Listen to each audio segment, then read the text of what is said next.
गंगा की लहरों में आज भी जिसकी रवानी है, ये अवध और झांसी के उन वीरों की कहानी है। हंसकर चूम लिया था जिन्होंने फांसी के फंदे को, आजादी की खातिर यूपी की मिट्टी में बसे उन मतवालों की कुर्बानी है। जी हां दोस्तों, आज मैं बात कर रहा हूं हमारे यूपी के उन योद्धाओं की, यूपी के उन शेरों की, जिनकी खातिर आज हम स्वतंत्रता की सांस ले रहे हैं। नमस्कार दोस्तों, मेरा नाम है सुमित सिंह तोमर और अरविहान परिवार की तरफ से आप सबको स्वतंत्रता दिवस की हार्दिक शुभकामनाएं। तो दोस्तों, आज हम स्वतंत्रता की बात तो करेंगे, आजादी की बात करेंगे, यूपी के उन शेरों की बात करेंगे, लेकिन कुछ कुछ बातें हमें आपसे भी करनी है जो आजादी के लिए बहुत आवश्यक है कि हमें आजादी कैसे मिली और आजादी है क्या। सबसे पहले हमें वो समझना बड़ा आवश्यक है। तो भैया देख लीजिए, यहां आपको साफ साफ दिख रहा है, आजादी सिर्फ तिरंगा लहराने का नाम नहीं, यह उन वीरों के सपनों को जीने का नाम है जिन्होंने हमें आजादी दिलाई। आखिर जब भगत सिंह, सुभाष चंद्र बोस, चंद्रशेखर आजाद, राम प्रसाद बिस्मिल, अशफाक उल्लाह खान जब हमारे इस देश में अंग्रेजों से लड़ रहे होंगे, तो क्या उन्होंने सोचा होगा कि यह कल्पना होगी हमारे देश की कि आगे चलकर हम हिंदू मुसलमान या जातियों में बंटकर अलग अलग लड़ेंगे? उन्होंने तो भारत को आजाद करवाया था, हिंदुओं को आजाद नहीं करवाया, मुस्लिमों को आजाद नहीं करवाया, विभिन्न जातियों को आजाद नहीं करवाया। हमें यह सोचना चाहिए दोस्तों, क्या उन्होंने देश को आजाद करवाने के लिए अपने आप को उन फांसी के फंदों पर झूल गए या विभिन्न जाति या धर्मों को आजाद करवाया? ये एक सोचने वाला विषय है। उसके बाद हम आगे बढ़ते हैं तो आपको और भी चीजें दिख रही हैं, और भी चीजें समझ में आएंगी जिनके बारे में हम और आप मिलकर बात करेंगे कि कुछ सपने अधूरे रह गए, कुछ अपने हमसे दूर चले गए, तब जाकर मिली है ये आजादी हमें। कितने वीर देश के लिए अपना सब कुछ दे गए। सही बात है, सही बात है। हम कभी कभी कह देते हैं ये हमारा परिवार है, हम अपने परिवार के लिए सब कुछ कर रहे हैं। क्या उस भगत सिंह का कोई परिवार नहीं था जो आजादी की खातिर फांसी पर झूल गए? क्या उन चंद्रशेखर आजाद का कोई परिवार नहीं था जो आजादी की खातिर अंग्रेजों से लड़ते लड़ते शहीद हो गए? क्या महात्मा गांधी का कोई परिवार नहीं था? क्या सुभाष चंद्र बोस का कोई परिवार नहीं था? अरे इन सब का भी परिवार था महाराज। ये सब हमारे देश के आजादी के लिए लड़े हैं। तो कभी भी परिवार, समाज हमारे देश के लिए कभी भी हमारे देश में सामने नहीं हो सकता। इस बात को हमें समझना बहुत बहुत बहुत आवश्यक है। तो सबसे पहले हम ये समझते हैं, क्या हम आजादी की कीमत समझते हैं? कितनों ने खोया सब कुछ, तभी मिली ये आजादी। क्या हम इसकी कद्र करते हैं? क्या आपकी नजर में आजादी है क्या? मुझे ये बताइए, आपकी नजर में आजादी ये है कि अब हम अंग्रेजों के गुलाम नहीं रहे? ये आजादी है आपकी नजर में? लेकिन मेरी नजर में ये आजादी नहीं है।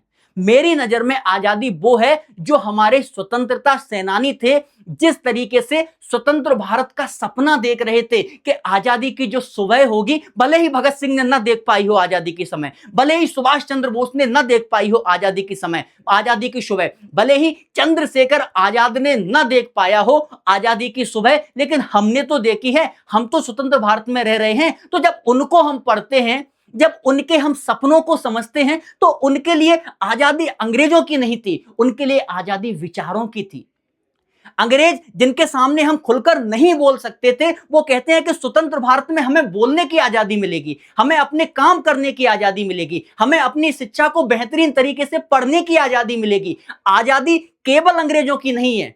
और हम आजाद होकर कर क्या रहे हैं, हमें इन सब चीजों के बारे में समझना और जानना बहुत आवश्यक है। तो भैया, क्या एक सवाल है आपके सामने, हमारी आजादी की कीमत क्या थी? क्या हम जानते हैं उन अमर बलिदानों की कहानी जिनसे हमें मिली यह आजादी? कितनों ने अपना घर छोड़ा, समझो ना, कितनों ने अपना घर छोड़ा, कितनों ने जेलें भरी, कितनों ने अपने सपने कुर्बान किए, कितनों ने अपनी जान दे दी, तब जाकर हमें आजादी मिली। अरे भगत सिंह की तो महाराज शादी पक्की हो गई थी, वो चाहते तो अपने वैवाहिक जीवन में लौट सकते थे। एक ये भी कुर्बानी तो आजादी की देखिए। भगत सिंह से कोई कहता है कि खेतों में क्या बोया जाता है, तो किसी ने कहा सर खेतों में अनाज बोए जाते हैं। भगत सिंह ने तो कहा कि अनाज इतने सारे कैसे पैदा हो जाते हैं? तो उन्होंने कहा कि एक बीज बोया जाता है, उसी बीज से कई अनाज पैदा होते हैं। तो भगत सिंह एक छोटे बच्चे थे उस समय, तो भगत सिंह के मन में ख्याल आया, क्यों ना इन खेतों में बंदूक बो दी जाए, तो पूरे खेत में बंदूक हो जाएंगी। ये होता है आजादी का जुनून।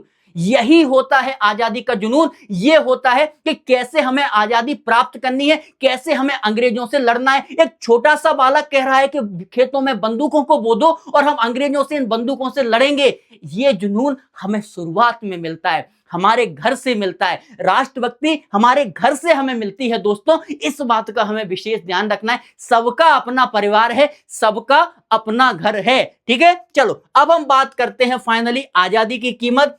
स्वतंत्रता सेनानियों के त्याग से, हमारे वीर स्वतंत्रता सेनानियों ने अपना सब कुछ देश को समर्पित कर दिया। उसके बाद लंबे स्वतंत्रता आंदोलनों से, जेल और कठिनाइयों में रहकर, अनेक वीरों के बलिदानों से, देशवासियों की एकता और संघर्ष से, सही बात है, बिना एकता और संघर्ष से हमें आजादी नहीं मिल सकती। बात करें उस महात्मा गांधी जी की, जो अंग्रेजों के सामने ढाल बनकर खड़े हो जाते थे बिना कोई अस्त्र शस्त्र के। मैं कहता हूं भगत सिंह ने एक क्रांति की स्थापना की जो हिंसात्मक थी, लेकिन गांधी जी अहिंसा के क्रांति की स्थापना कर रहे हैं। कहते हैं मुझे ऐसी क्रांति नहीं चाहिए जो हिंसा का रूप लेती हो।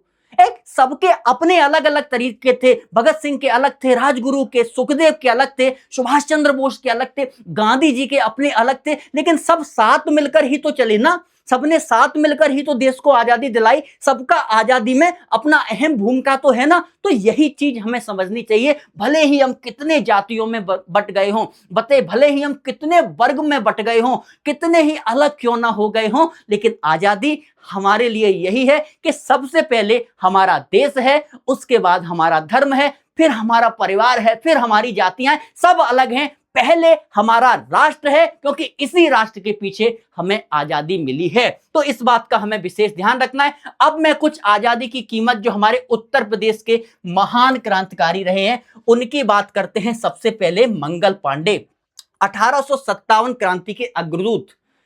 अंग्रेजों की जो बैरकपुर छावनी है उसमें सिपाही थे। 34वीं बटालियन जो इन्फेंट्री की थी उसमें सिपाही थे। तो एक बार क्या हुआ कि इनको उस समय क्या था, जो कारतूस होते थे ना बंदूक में जो डालने वाले, इनसे बंदूकें चलती हैं, तो कारतूस उस समय क्या था कि चर्बी के बनते थे, है ना। और चर्बी में भी किसके, गाय और सुअर के चर्बी के, क्योंकि ठहरे पांडे मतलब पंडित जी। अब भैया उसको क्या करना पड़ता था, मुंह से खोलकर बंदूक में भरना पड़ता था उस कारतूस को। किसी ने मंगल पांडे से कह दिया कि भैया जिन कारतूसों का तुम प्रयोग कर रहे हो वो गाय और सुअर की चर्बी से बने हैं।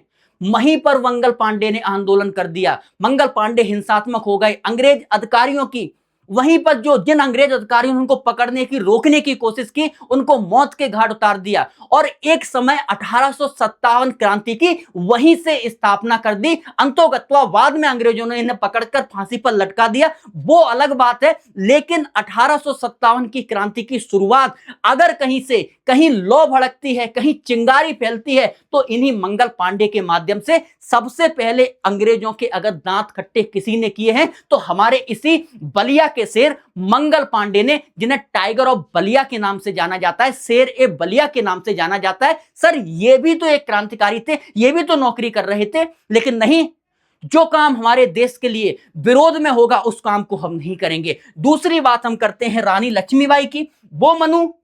वो है मनु जो पैदा तो कहीं और हो रही हैं, लेकिन जब इनकी शादी होती है झांसी में आकर के, इनके पति की मृत्यु हो जाती है। तो चूंकि इनकी कोई संतान नहीं थी, तो उस समय अंग्रेजों ने ये एक अलग नियम लेके आए थे कि जिन राज परिवारों में कोई संतान नहीं है उन्हें अंग्रेजी कानून में मिला लिया जाएगा। लक्ष्मीबाई को वो बात पसंद नहीं आई। उन्होंने कहा नहीं, हमारी एक झांसी अलग रहेगी, स्वतंत्र रहेगी, जिसकी शासन मैं स्वयं करूंगी। और वहीं से अंग्रेज के विरोध में लड़ना चालू कर दिया। एक महिला, याद रखिए, एक महिला जो अंग्रेजों से लड़ रही है, अंग्रेजों के सामने दहाड़ रही है, शस्त्र उठा रही है, डर नहीं रही है। बाकी के और राजे रजवाड़े थे जिन्होंने हथियार डाल दिए अंग्रेजों के सामने, लेकिन लक्ष्मीबाई ने अंग्रेजों के सामने हथियार नहीं डाला, लड़ती रही। झांसी से लड़ते लड़ते ग्वालियर पर आई और ग्वालियर में उन्हें वीरगति प्राप्त होती है, जहां बहुत अंग्रेजों के सैनिकों ने उनको घेर लिया। वहीं पर वो अपने आप को एक वीरगति उनको प्राप्त हो जाती है। ये बात समझने वाली है महाराज,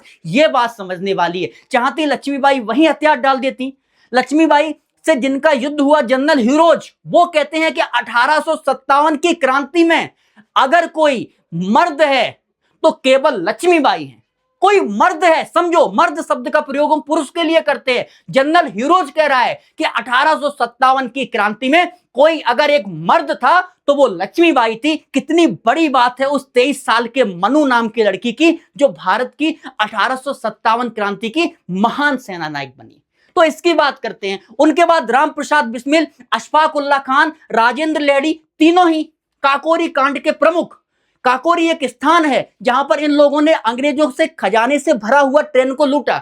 जो वह ट्रेन जो अंग्रेजों का खजाना था उससे भरी हुई थी, उसको लूटा किस लिए? देश की आजादी के खातिर, कि जब हम उन सामान को लूटेंगे तो उस सामान से हम कुछ हथियार ले सकेंगे, अंग्रेजों से लड़ सकेंगे, वगैरह वगैरह। तो हर तरीके से अपने अपने अलग अलग प्रयास किए जा रहे हैं। हम राम प्रसाद बिस्मिल की सरफरोशी की तमन्ना अब हमारे दिल में है, देखना है जोर कितना बाजुए कातिल में है। ये क्या है भैया? यही है कि बुंदेले हर बोलों के मुंह हमने सुनी कहानी थी। अरे खूब लड़ी मर्दानी, वह तो झांसी वाली रानी थी। तीनों ही काकोरी कांड में लिप्त थे। अंग्रेजों ने एक एक करके तीनों को ही फांसी की सजा दे दी। ऐसे तमाम वीर हैं हमारे यूपी में जो अंग्रेजों से लड़े, जूझे और देश की आजादी में उनका बहुत बहुत बड़ा योगदान है। तो दोस्तों हम क्यों भूल जाते हैं?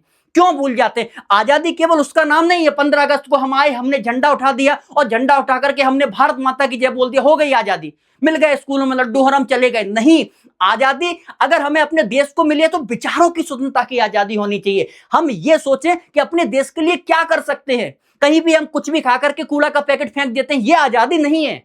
हमें अपने देश को स्वच्छ बनाने के लिए कुछ ना कुछ बेहतर करना चाहिए। हर एक व्यक्ति का देश के हर एक भाग में अपना योगदान होना चाहिए। ये समझना है, ये होती है सर आजादी। इसलिए आपसे मैं फिर कहूंगा, अपने देश की तरक्की के लिए, अपने देश के विकास के लिए आप उठिए, खड़े होइए। हम युवा ही अपने देश की असली ताकत हैं, इस बात का हमें विशेष याद रखना है। ठीक है दोस्तों, तो आजादी क्यों जरूरी है मैंने आपको बताया कि आप अपने फैसले खुद ले सकते हैं, क्योंकि अब आपके ऊपर किसी की पाबंदी नहीं है। अपने विचार को व्यक्त करने के लिए जो भी आप सोच रहे हैं खुले दिल से बोल सकते हैं। अंग्रेजों के समय में नहीं बोल सकते थे। उसके बाद सम्मान से जीने के लिए हमारा भी तो सम्मान है, हम भी इस पृथ्वी से आए, हमारा भी मान सम्मान है वो। उसके बाद अन्याय से बचने के लिए और देश का विकास करने के लिए भी हमें आजादी की आवश्यकता है।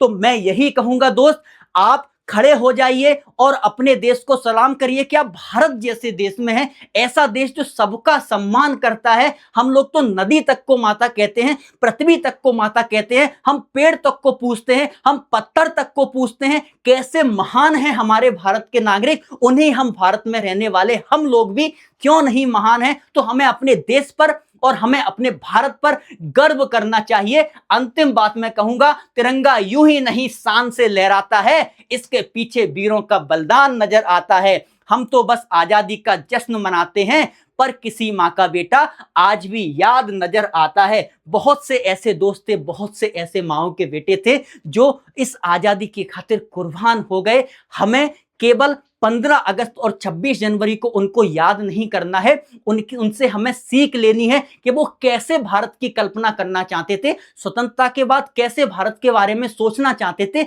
ये हमें सीखना है। ये भगत सिंह, ये चंद्रशेखर आजाद, ये राजगुरु, ये सुखदेव, ये सुभाष चंद्र बोस, ये महात्मा गांधी, ये रानी लक्ष्मीबाई, ये अशफाक उल्लाह खान, इन सब से हमें सीखना है दोस्तों।